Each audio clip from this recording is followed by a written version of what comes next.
والأنصار مفلحين والمهاجرين صادقين. وإحنا يا رب اللي يجينا من قفاهم ما نفعل، نلاعن نتكلم عليهم ماشي. اسمع الآية بعدها ما بتقول لك والذين جاءوا من بعدهم. يا سعم احنا سابر، يا سعم احنا. والذين جاءوا من بعدهم يقولون، ما يقولوا لعن الله أبو بكر وعمر، لعن الله عائشة وحفصة، استغفر الله. فناقل الكفر ليس بكافر، ما قال لك تلاعن، قال لك تدعي لهم. اسمع الآية والذين جاءوا من بعدهم يقولون ربنا اغفر لنا ولإخواننا الذين سبقونا بالإيمان ولا تجعل في قلوبنا غلا للذين آمنوا ربنا إنك رؤوف رحيم. يا ويل من يحمل الغل على صحابة النبي صلى الله عليه وآله وسلم. مخالفه مزبقين له ثلاثة أو ركز على أو.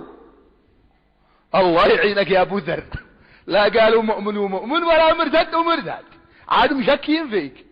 محنا الذين بايعوا النبي تحت شجرة الرضوان كان عددهم 1 4 0 0، يعني كم؟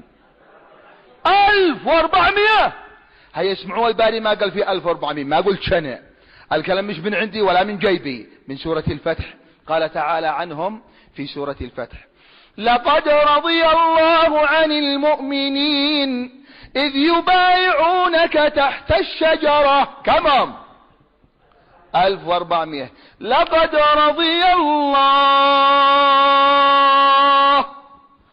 واحنا نرضى ولا ندك روسنا عرض الجد ولا عن أبتنا لا رضينا. أهم شيء إن الباري ماله راضي طز في الخلق كلهم.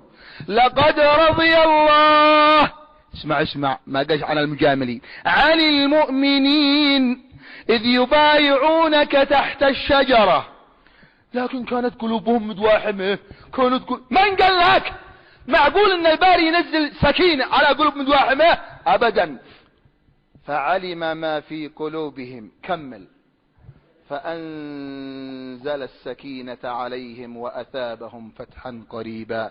فلا إله إلا الله وحده لا شريك له.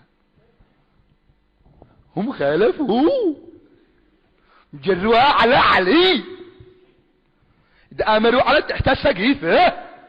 أعوذ بالله. والله إن أتقى الناس على وجه الأرض بعد محمد صلى الله عليه وآله وسلم هم المهاجرين والأنصار. زيت بها يا قبيلي، أتقى الناس على وجه الأرض بعد النبي المهاجر والأنصار 20 كرة. أتقى الناس ألزمهم الله التقوى. الكلام مش من جيبي، من أواخر سورة الفتح. قال تعالى فأنزل الله سكينته على رسوله وعلى المؤمنين وألزمهم، كمل، كلمة التقوى وكانوا، كمل، أحق بها وأهلها. الله أكبر ولله الحمد. الآية طعيمة ما تقول سكر، والله لي ضعيفة، لكن الخبر ما بيعجبهمش.